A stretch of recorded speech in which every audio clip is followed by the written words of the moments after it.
Good evening, and welcome to Let's Just Talk. Today, we have a really important issue to discuss with you all, which is the mental health crisis on college campuses. To offer their perspective, we have St. Lawrence University students here with us to take us through their experiences with mental health. On my left, we have Indy Talbot. She is from Denton, Texas. She has lived there for the past 6 years. She is a first-year student here at St. Lawrence University and is looking to major in geology or environmental sustainability.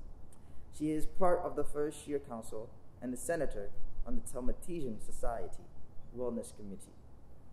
And on my right, we have Iman Maani. She is a junior here at St. Lawrence University, double majoring in global studies and sociology. She works as a digital communications communicator for Weave News and is interested in multimedia reporting. She also works with Asia Club and the Black Laurentian Initiative. Across from me, we have Mike Gagliardi, and he is a senior here at St. Lawrence University, double majoring in philosophy and history. He is a writer and chief copy editor for the Hill News, as well as a managing editor for the Underground. He is also the president of Sleuths Chess Club. Welcome, guys, and I am extremely glad and happy to have you here and ready to get your perspective on this issue. To get us started, I am going to ask you the question of what are the contradictions you have observed with educational institutions trying to promote better mental health, and are these contradictions inevitable? Who wants to start us off? Let's go to Iman. Well, first off, thank you for having us on your show. I think in terms of contradictions, oftentimes I've noticed a lot of education institutions, what they advocate for and what they actually practice is not contingent with one another. So oftentimes we prioritize and claim that the mental health of our students is our first priority, but instead the lack of action that has been taken to address the mental health needs of our students falls short. So definitely the contradiction in addressing mental health on education, like in educational institutions, is very prevalent, especially during COVID times. So there's a discrepancy between the mission and the practice of it. I would say so. Okay, and then Indy? I would completely agree with that. Coming as a first-year student, I did not hear much passion for the students' mental health, like coming into the university.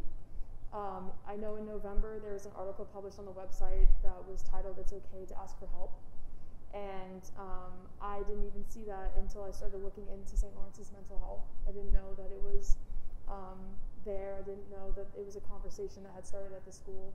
And I found out that this conversation had started after the loss of one of the students here, whenever I started looking into what the school was doing to help students who were in need, who were going through this loss, and who were having a hard time understanding it. And it was hard for me to see that they had these resources available, but they weren't advertised as much as they should have been. So there might be resources in place, but access to those resources is limited. It's harder. It's hard to find them unless you're looking for them. And whenever you need help like that, sometimes it's hard to reach out and look for them. Okay. And then Mike? Well, I think that the university has pretty utterly failed to address the mental health crisis of students on campus. For good reason. The university has marshaled the vast majority of its resources in trying to adhere to New York State health protocols and guidelines and COVID prevention things, but in so protecting our physical health, they have failed to really address our mental well-being. And it's no mystery that students are having such a hard time emotionally this semester and last semester as opposed to others, and it's not just because of lockdown and because of COVID safety protocols where we can't see our friends, although that's a large part of it. It's also because in the midst of that, we have a crippling workload. And that is quite frankly impossible to manage given what we're dealing with externally. And the university has just not seemed concerned about addressing the root problem of why mental health is so fragile nowadays. And that is the core of it, that we have so much work to do and so much fear and ennui about what's happening with regards to COVID. So you are arguing that, not even arguing, but just saying that the university's policies is in fact contributing to the deterioration of students' mental health on campus. Yeah, there's a basic ethical question here that I think we should have to answer, and the university should have to answer. It's that, is it reasonable to expect students to perform the same workload as they would in a normal semester? And that's what they've given us. And the answer to that, to me, quite clearly is no. But they have done nothing to address the workload this semester that's torturing students in a very unusual and unprecedented semester. And that's what really needs to happen. And there's been various things that they've done to acknowledge that this is the root of the problem without actually solving it. For example, last week or 2 weeks ago, we had one asynchronous Wednesday to give us a break. Well, I actually still had class on that day, even though the university recommended to professors that we don't have class. But it's not attending the class that's the problem for anybody. It's the work that comes along with that. And we all still had to do our usual amount of work that day. And that is not a fair expectation.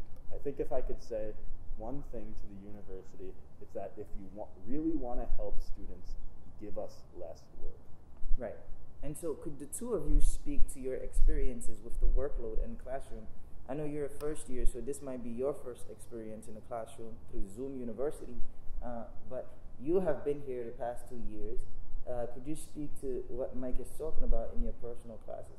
Yeah, I think just to elaborate on to what Mike was saying, I think I totally agree that the workload this semester is incredibly unreasonable to ask for students, especially with the new conditions and new experiences and challenges that students face.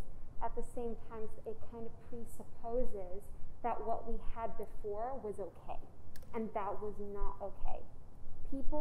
I think COVID-19, the pandemic, has exacerbated the underlying issues of our communities already.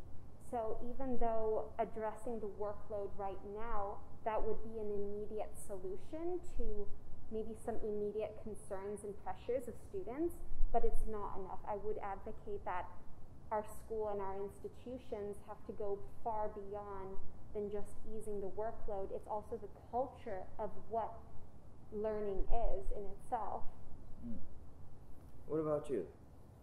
I definitely, this semester, realized that I was lucky to be in such a small dorm that I am in. I'm in Priest Hall for my first year because I was able to establish a community early. And the workload is definitely not something I've ever experienced before. I went to a high school that wasn't very adamant about schoolwork, and they didn't have us trying as hard as we should have been. And when I got here, it was a major shock. Especially with COVID, I thought that there would be at least some cushion for us to be able to have more understanding of the troubles we're going through and the amount of work that we're doing. Some of my courses this semester have run me into the ground with the amount of work that I have, how late I'm staying up doing it, just how often I'm having to just stay up so late, and I know that's also happening with a lot of my classmates. This is not something we were expecting coming in. None of us were ready for COVID, and coming in with the amount of work that we have to do now is very upsetting. Right. And having the community I have in my own dorm is nice because we're able to work together. We're able to talk about it and de-stress together, but not everyone has that. Right. And some of the other dorm communities, especially the freshman dorms, they're large dorms.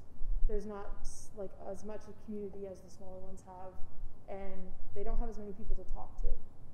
And so I know there are people who are silently struggling through this, and they weren't expecting this at all. Right. I mean, from my personal experiences from last semester, I spent it at home, but I spent it working 2 jobs.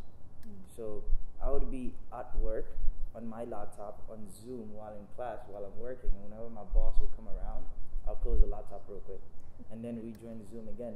And I did that for an entire semester. But what was more infuriating, it seemed like I got more work during a global pandemic than I did before the global pandemic. And less help, as a matter of fact, because the curriculum turned into, here is a bunch of articles and readings and videos, watch them and respond to a forum. Yes. Rather than, here, I'm in class, I'm your professor, let's interact. Let me pick your brain about something. Let's learn together. So I think COVID completely shifted that. And I'm not sure if our faculty taking that into account. But I was going to ask, are your faculty members understanding of your circumstances? Well, I've had the same experience you have, not working from home, but having the most workload this semester than I've ever had. And as Iman raised an excellent point, there's a very good case to be made that this is not appropriate in a normal semester. But we're not in a normal semester. We're in unprecedented confinement and depression collectively, and it's preposterous to expect that we can do the same amount of work now than we could before. And it was probably preposterous to expect that we could do that before anyway. You spoke about the first years that are suffering silently. That is something that is really important, and we must address it, because the difference between upperclassmen and first years is that we have been here for the last 3 years before COVID, and we've made this our place, and we have bonds with people. Yet first years have to stay in their dorm constantly. You can't interact, you can't go out because of COVID. So then how do we reach that community? How do we make sure that we talk to people who are suffering silently, and they come out and tell us we're going through this, so that nobody harms themselves and suffers in silence? Well, when we first got here and we were in phase 1, and we were only allowed to talk to the people in our dorm. Once again, I was in a dorm that my entire dorm was my entire family in it. So I was able to kind of reach out to everybody and get to know each other. But I also know that in dorms like Lee, they only had their floor. And if you weren't like the people on your floor, who were you supposed to talk to? Right. If you couldn't have conversations with them about similar things, it was hard to get out of your room. And especially for students who got put into singles. I had a close friend last semester who was in a single, and he was getting so overwhelmed with work that he was sitting in his room all day, not talking to anyone, and then he'd maybe come out at night. It just got to the point where we weren't seeing him anymore. We weren't able to really talk to him anymore either, because he was so focused on his work. I don't really know how you would reach out to people like that, because I know the school has tried to kind of put out resources, tried to get students out to do things, join clubs, but even then, club fairs are online. Right. How do you go to multiple clubs to see them if it's a singular Zoom room for each one at the same time? Right. It's hard to get out there as a first year because you don't know anybody. Right. And it's hard to go across campus. You can't go anywhere during phase 1. You're not allowed to sit with anyone at Dana. You're not allowed to take your mask off in public. You're allowed to see the people in your classes from a screen. And it's very hard as a first year student to be able to connect with people and form a community like St. Lawrence wants. Right. And I just want to point out to the audience that we're not complaining about COVID and its restrictions or the things that we have to do for safety measures. What we're pointing out is the reality and the effects and impacts that it has on students, and what the implications of those realities are. I think just adding to your point, I think our positionality, each one of our positionalities also shapes our experiences too. So I wanted to take into account how race and culture may also affect a first year too, an international student, a BIPOC student. Especially over this past year, we've seen the BLM movement take strides in advocating for the lives of the Black community. And recently there was the tragic event at Atlanta, and that has hurt the Asian community as well. Speaking from a place where I'm an Asian myself, and I was born and raised in China. Hearing what had happened was like a stab in my heart. It was incredibly tolling. Of course, I had some great safety nets and support systems in place to fall back on, but I think it's also important to address that each person and every student's experience is also radically different, taking into account their race, their socioeconomic background as well. I think mental health, it's a political issue too, like the accessibility of it, the access of it. Even surrounding culture, like you bring up race in the Black community. I can tell you right now, where I grew up, mental health is not something that's talked about, right? We suffer in silence. Black men, generally, Black women, we tend to suffer in silence, and we come to these institutions where we are one of the only Black kids, and that kind of adds to the toll of mental health problems that you have to deal with. And it kind of you kind of have to suffer in silence because there are no counselors of color that can relate to your experiences, or people that you could talk to, like administrators of color who can relate to you. And I think that is extremely problematic, and we need to find a way to address that, right? I think that's exactly right. I know that students here who, I myself am like couple thousand miles away from home.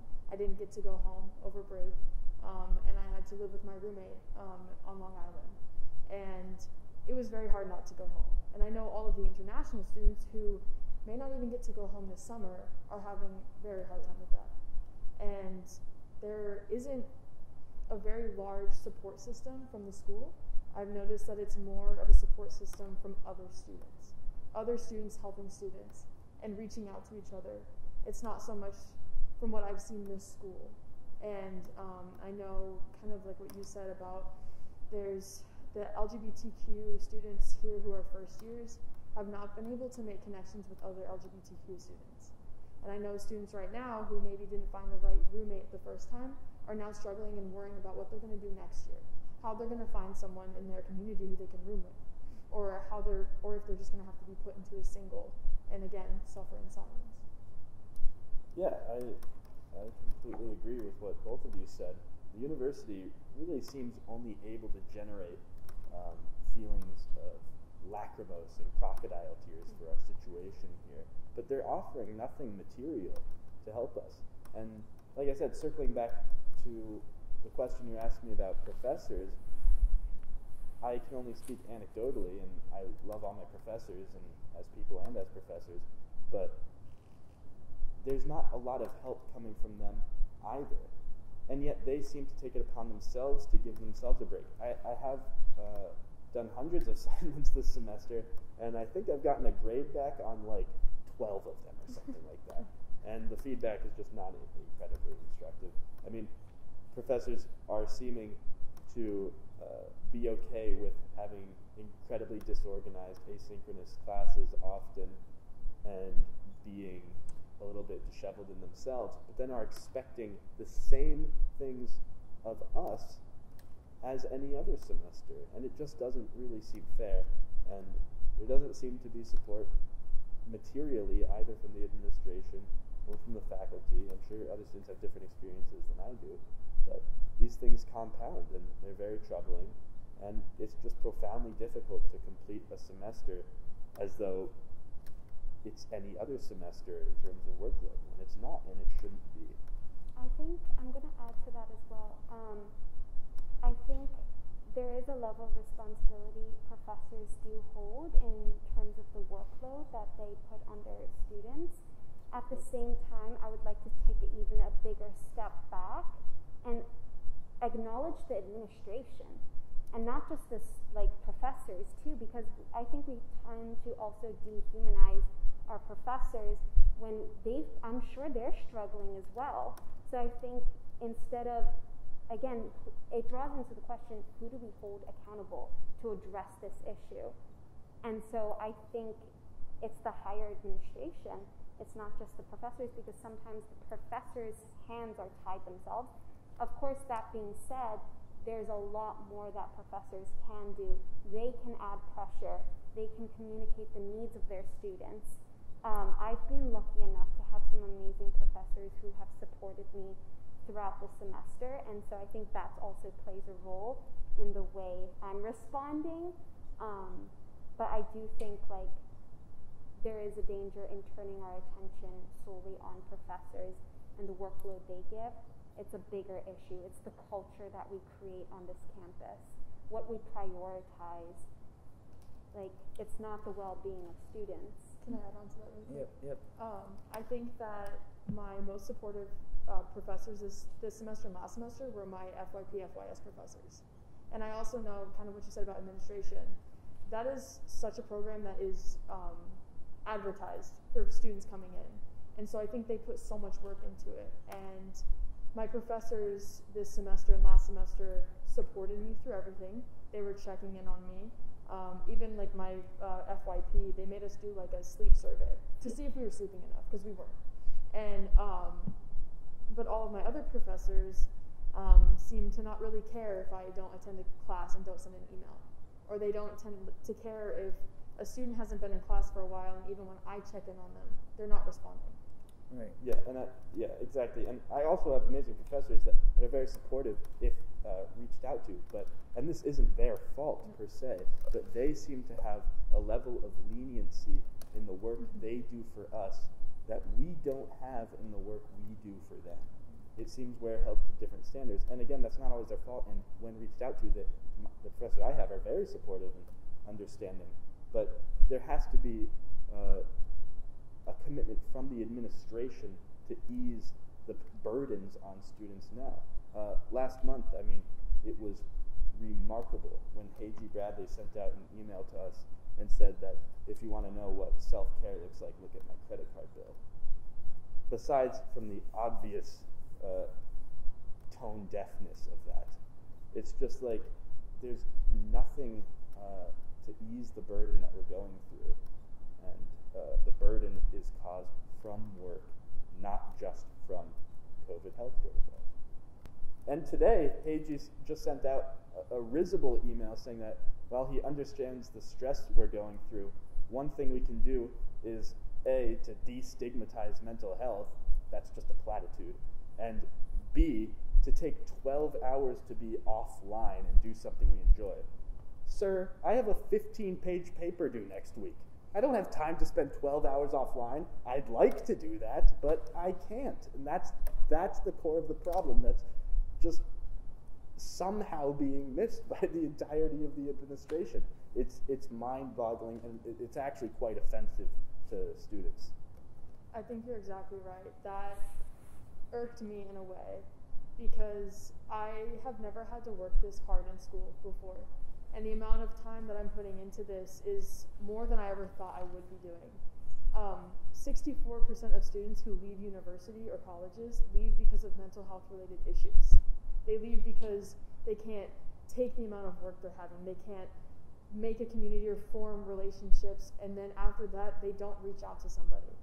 The way that we're going through these things right now and how we're getting emails told to us, they don't sound accepting, they don't sound understanding, they sound, here are the things you need to do to help your mental health, not what can we do for you to help your mental health. I completely agree in terms of, like, an email will definitely not meet the immediate needs of students' mental health. And I think that just also sheds light to the wider issue of counseling and how we address mental health. We've individualized mental health to a point where we have forgotten to address how it's influenced by systemic issues too. And so the construction of our education system, from the smallest things of even having the workload, the types of homework we have, the types of reading we have, I don't know, I think we individualize everything, including mental health, even the counseling practices we have, that it kind of redirects our attention away from the systemic issues. So like if I break down counseling practices in itself, like according to the American Psychological Association, alternative counseling constitutes as something that is something that is away or not based in mainstream therapy.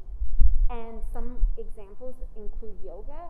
Yoga is stemmed from like India as well.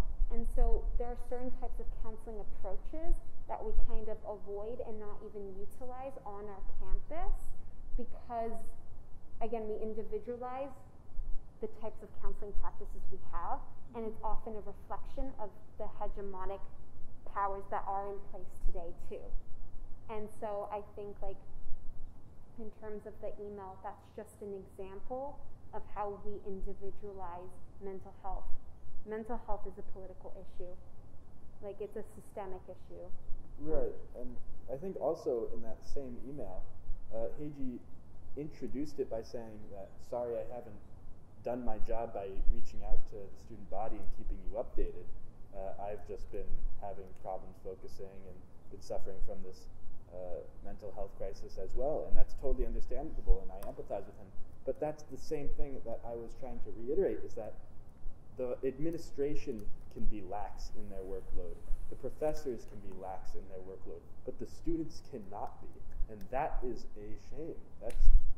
It's a shame, and it can't. It's unjust. Question.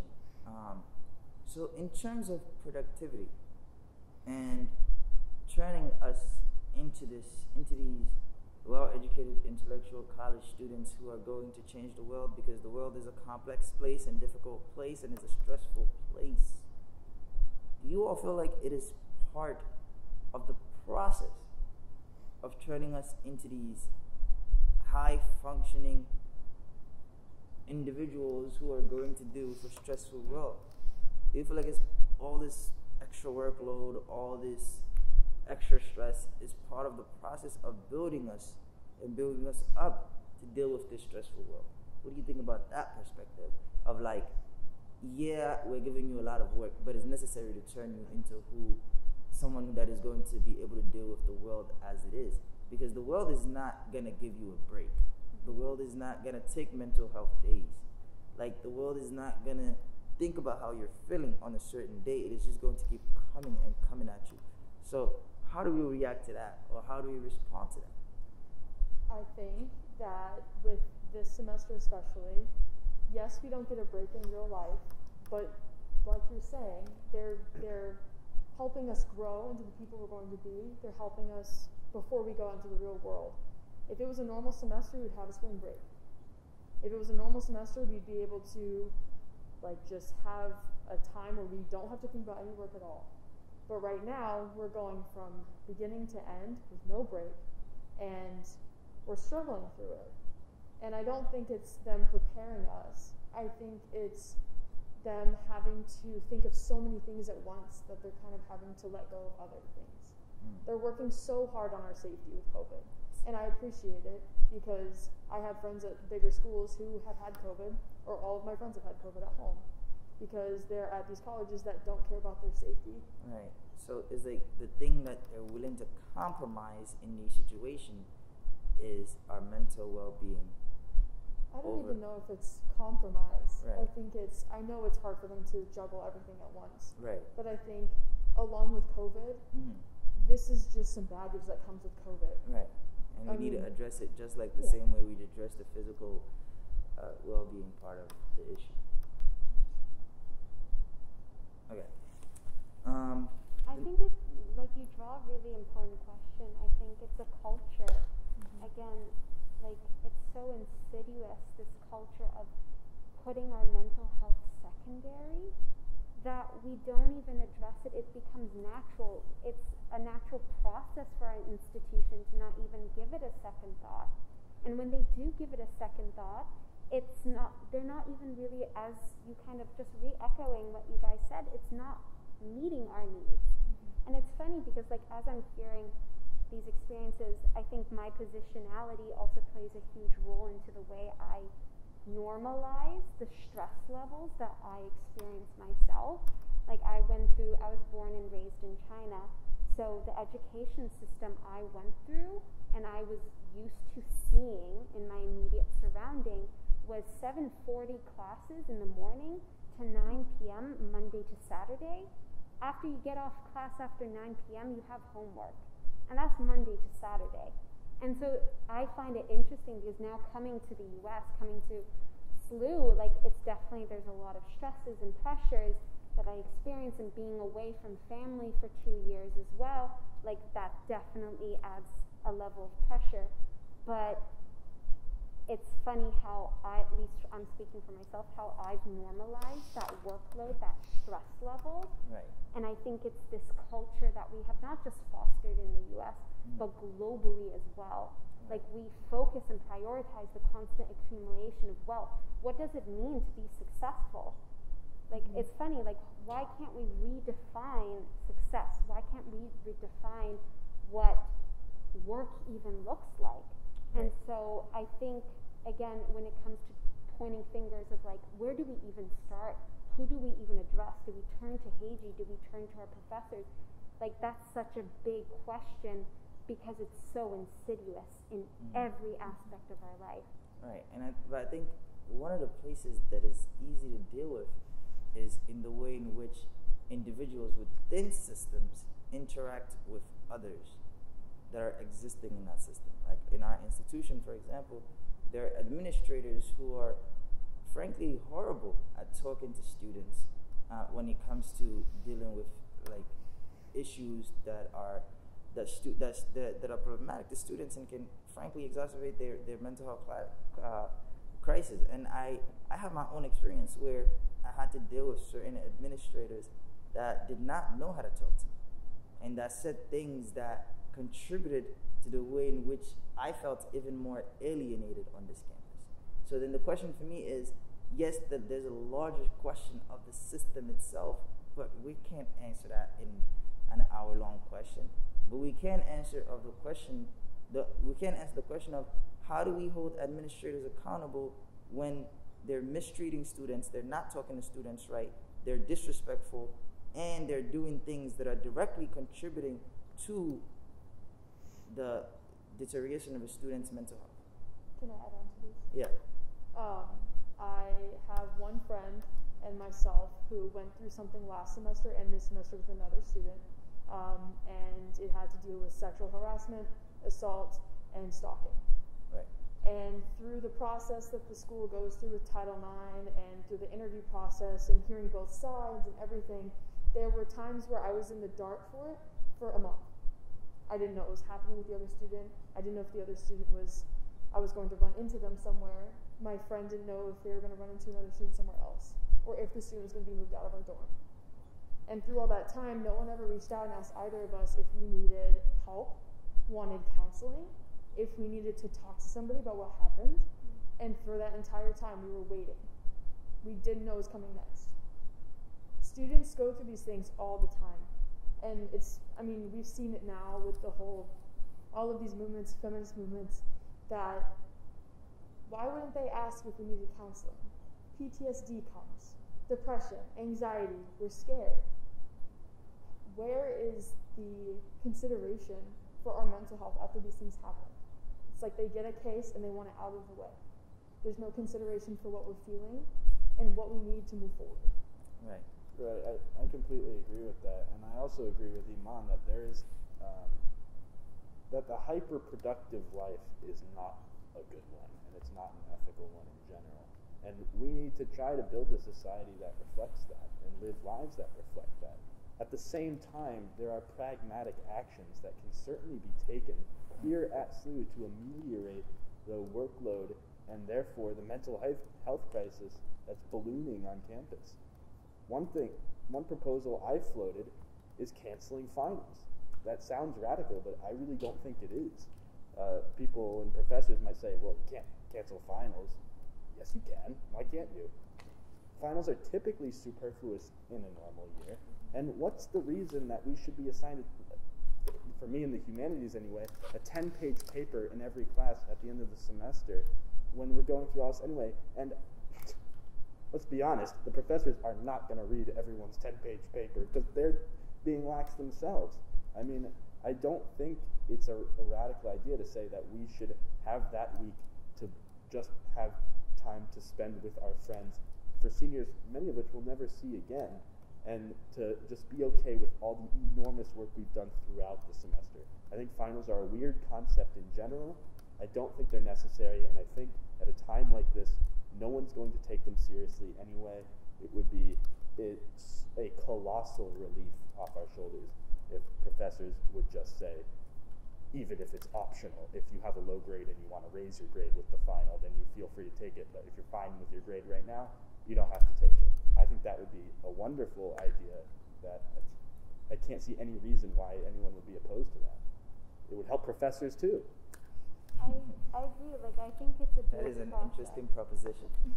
Yeah, I think like it's a dual process in like addressing it. Those immediate actions of like canceling finals, at the same time like asking for more than just that. And I'm sure we've had conversations about it of like holding them accountable to more than just canceling finals, and that's the at least they could do as well. I think I just also really want to just draw emphasis that prior to COVID-19, the underlying mental health conditions that our communities already face, like this is not something that's new. Especially, I want to focus on the BIPOC community. If like your family's an immigrant and your family's like there are exterior forces that provide this added pressure into your life that pre-existed before COVID-19. And so it's funny because I'm going to just say it, a lot of my white peers, it's such a radical new idea, mental health issues. Of course, in the BIPOs, at least the communities I come from, of course, there's a stigmatization around mental health. We don't talk about it, but it was already existent, and it was such a prevalent thing in our day-to-day basis that even in a normal school year, finals was so hard for us. Not being able to see your family for like 2 years, or being worried that you have to like support your mom and family back at home, like those are added stresses that pre-existed before. So I think like as we address what our institution can do, yes, we can have those immediate actions of like we can cancel finals, but it should be a lot more than just that. Yeah, I want to address the lack of understanding on the system side that these things exist already that don't allow us to sometimes even do well in school, right? Like I remember my first year, like I had to go back home multiple times for housing crisis and housing reasons. And each one of the times that I went home, I let my professor know, hey, I can't be in class, but I'll submit the work. I gotta go back, family duty calls, right? End of the semester comes, and I get like a 2.5 when I was supposed to get like 3.75 because I've missed like 6 classes. And I'm like, dude, it's not intentional that I missed the classes. It's just that my circumstances did not allow me to be here when your class was going on. And, I feel like in designing a curriculum, people's circumstances and conditions should be considered or taken into account when making final decisions, right? Because, like I said, last semester I was working like 2 jobs, and I had to do school. Whereas I know some of my counterparts, the most thing they have to worry about is what color shoes they're gonna wear, to their next mixture. And I think that's not the same thing. But I don't want to just brush over the importance of what you said. When students go through traumatic experiences, whether that's sexual assault, whether that's racist encounters, whether that's losing someone to suicide or any other kind of stuff, because these things happen every day on American college campuses, and we experience this thing here at St. Lawrence University. What are some failures, shortcomings that you've seen in your own experiences, and how do we address it? Like, what are better ways? Let's talk to our institution right now. Let's tell them how we can do better, instead of just sitting here the whole time and telling them what they're doing wrong. Let's tell them also, like, what do we think is missing? Because I know I had a private conversation with you, and you were talking about the language barrier between mental health counselors and the international community. Anybody feel free to take on any of these things that I brought up. I think it's interesting, like you're saying, like besides critiquing it, like add solutions to like what they can improve on. And I think it's a great idea. At the same time, it's funny though. You're asking the oppressed group to give solutions to help relieve their own. No, I understand how that sounds, but too often we're not given the chance to come to the table and detail out our grievances and write out what's bothering us. And I want this to be a chance for us to do that, because there's a relationship of power where like we necessarily don't have an audience with these decision makers where we can talk to them directly. But I'm pretty sure through this they're gonna have to hear us. And so I want to give us a chance to be like, here's what's wrong. And maybe if you have a better alternative way of thinking about it, you can offer that as well. Because I don't think is, like you said, is the place to put pressure on people who are going through stuff and dealing with stuff and asking them, okay, you offer the solution.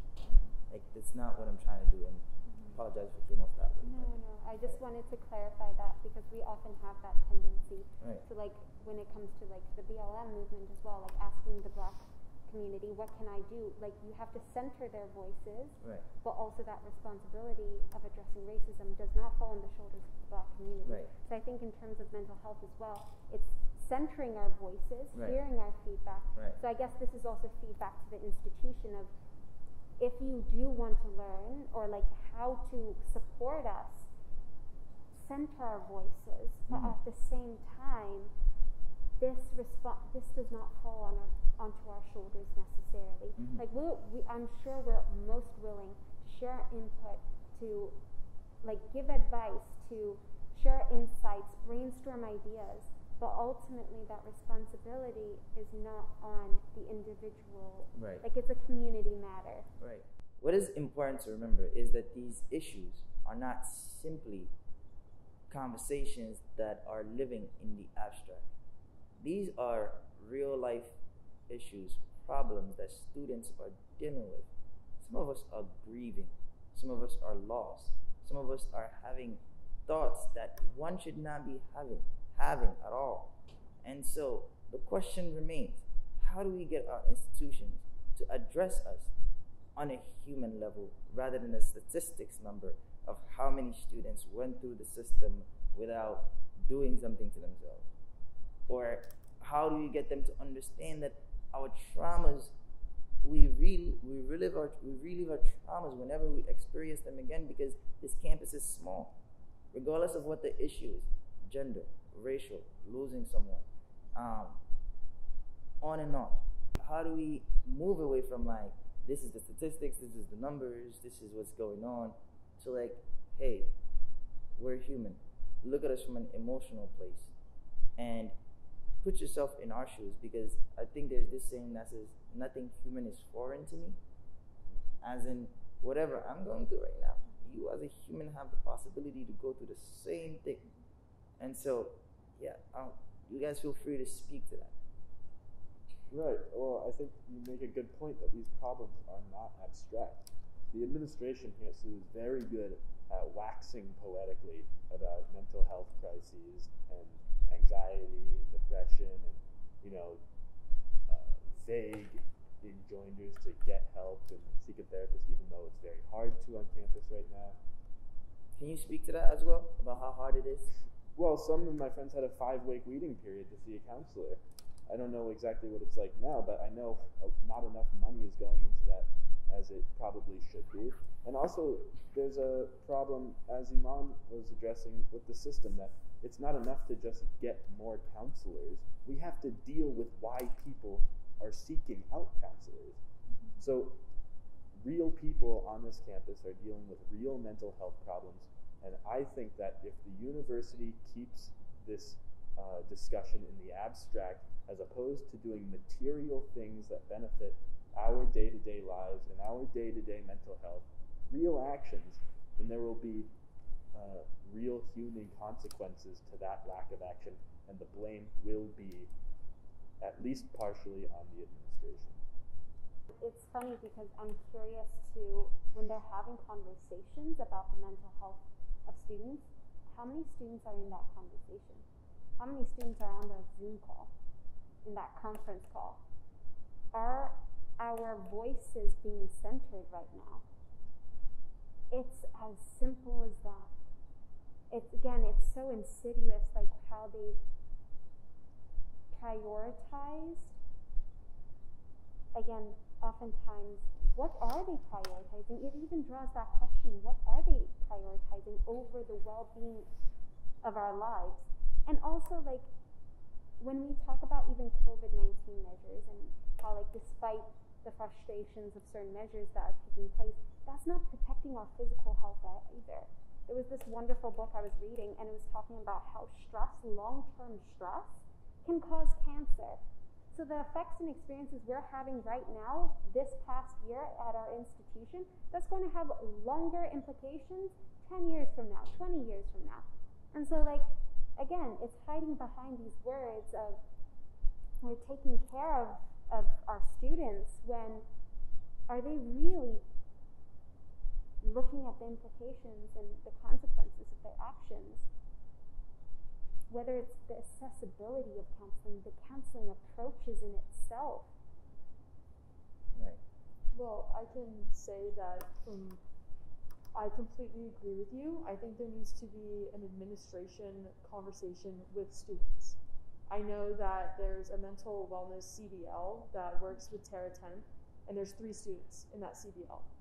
And what they're doing right now is they're starting a peer counseling group where they're training students to be peer counselors, and that way students can connect to students first and ask for help in that way before they go to a counselor. And that is one thing, but sometimes that's not always enough. Again, putting the labor on students. Are these students getting paid for that? Like, it's constantly. It's like with the CA job, right? I have a lot of friends who are community assistants on campus, and for the audience who don't know, community assistants is like a residential assistant.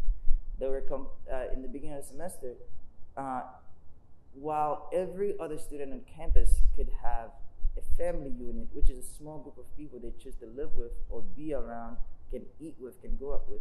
These student leaders and workers were forced to give up all of that.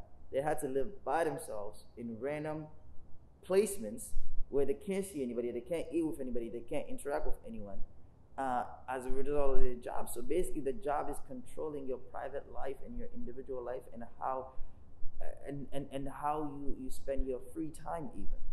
And so, so it's like the cost of the labor outweighs the benefit. So if you're going to ask students to do all this extra stuff, if you're going to ask students to be community health mentors, they're not professional therapists. Let's remember that.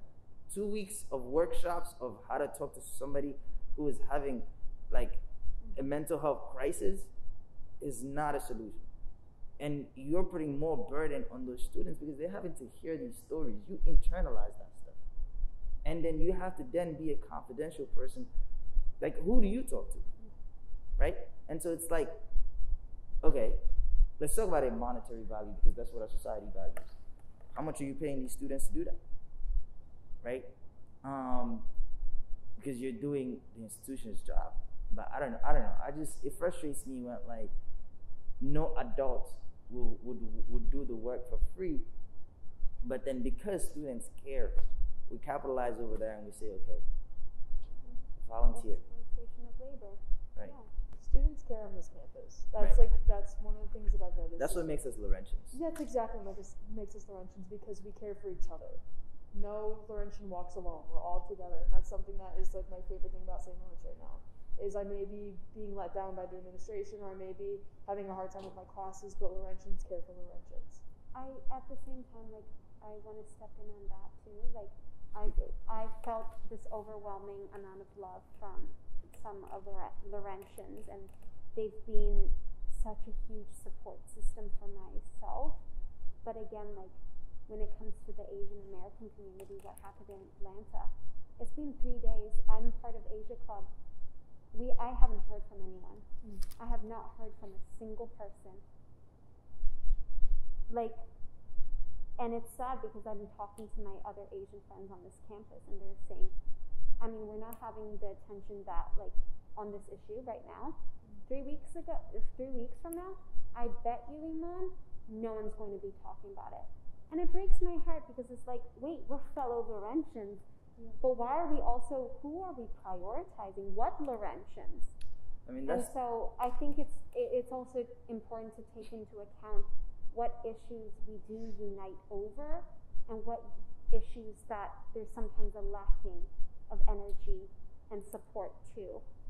And out of fear, I'm not placing blame on those individuals, just cause I guess I'm just trying to spread awareness that, again, your positionality, depending on your positionality, your experiences and the support you do get is also confining and limited within the institution. And as Laurentians, we have to hold ourselves to higher standards than everybody else.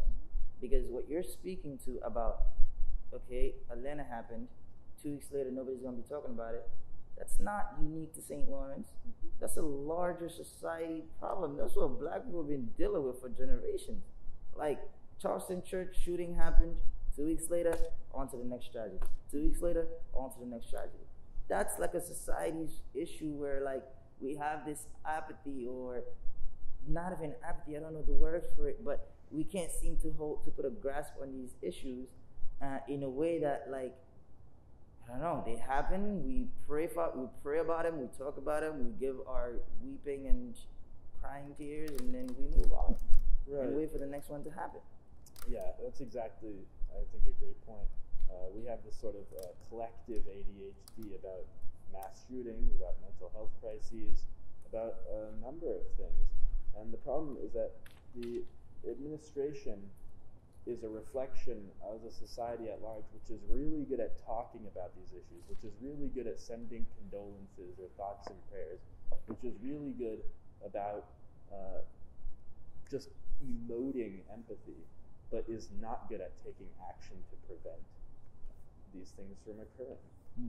The administration is great at talking about mental health crises on campus, but it's not great at doing anything concrete about it.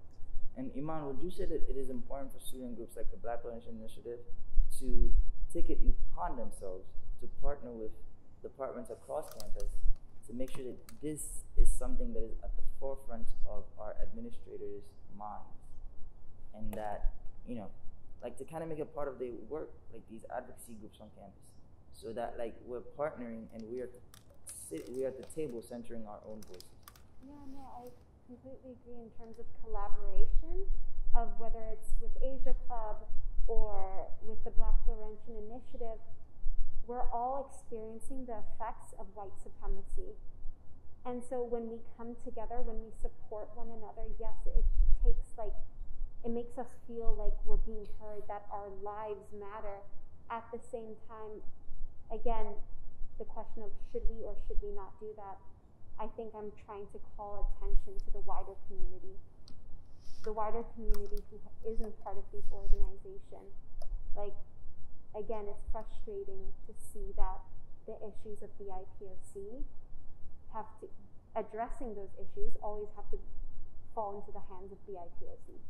Right, and so what I want to ask now is, we can spend days discussing this amongst ourselves, right? And for everybody watching, please continue these conversations in your own time and in your own spaces. Like, we have to constantly keep talking about them. But I wanted to ask you all, how do you deal with grief, with trauma, with mental health crisis in your own personal life? And what advice do you give to a first year or anybody who's watching right now? And what resources are out there available to them? Because I just want to make it clear also that there are very well-meaning people within this institution that are doing great work.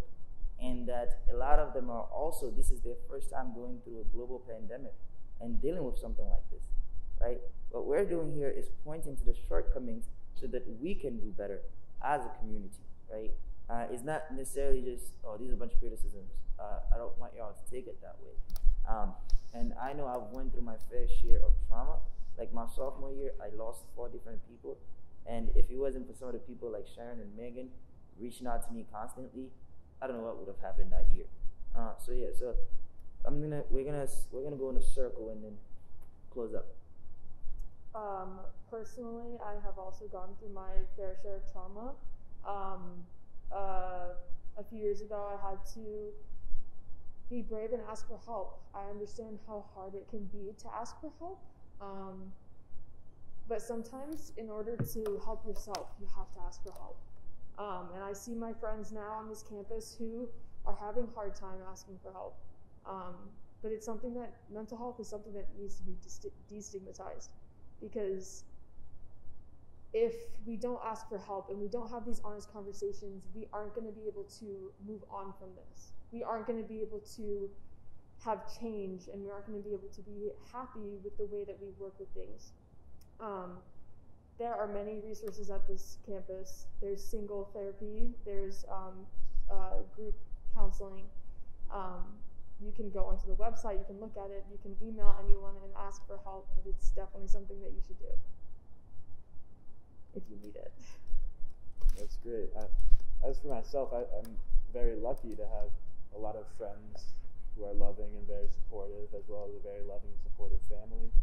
But I also understand that not everyone has those blessings, and that is precisely why it's so important that on this campus we have access to decent mental health services and decent responses from the administration for students who are dealing with serious emotional problems. Yeah, I think not to re-echo what everyone's saying, but everyone has experienced their own trauma in their life, and the way we deal with it also varies. You provided a lot of resources, or mentioned a few resources on campus. So I think I just want to say you're not alone in this. Our experiences are not the same, but we all are experiencing the effects of the lack of prioritization of our well-being in general. So again, I've been incredibly privileged to have an amazing family and friends to support me. I also acknowledge that some people don't experience that. There are resources, and sometimes it's just asking, as difficult as that may be. Thank you so much, guys, for being here. I just want to add one last important thing. In the email that Heiji sent out earlier today, he said, remember, counseling services and the 24-hour phone counseling are always available if you need to talk with someone. So, take out your phone. That number is 315-229-1914. Again, if you're a St. Lawrence student, that number is 315-229-1914. Also, you can reach out to us through our Instagram page at Let's Just Talk with Hammi, and we will always reply back to you if you're in need, and we will make sure to connect you with the appropriate services. And please continue these conversations on your own. Comment on the video about ways in which you deal with your own mental health and advice that you have for other people, and connect with your loved ones, be there for someone, care for someone. You are truly appreciated. Again, I'm grateful for each and every one of you for being here, and see you all next time.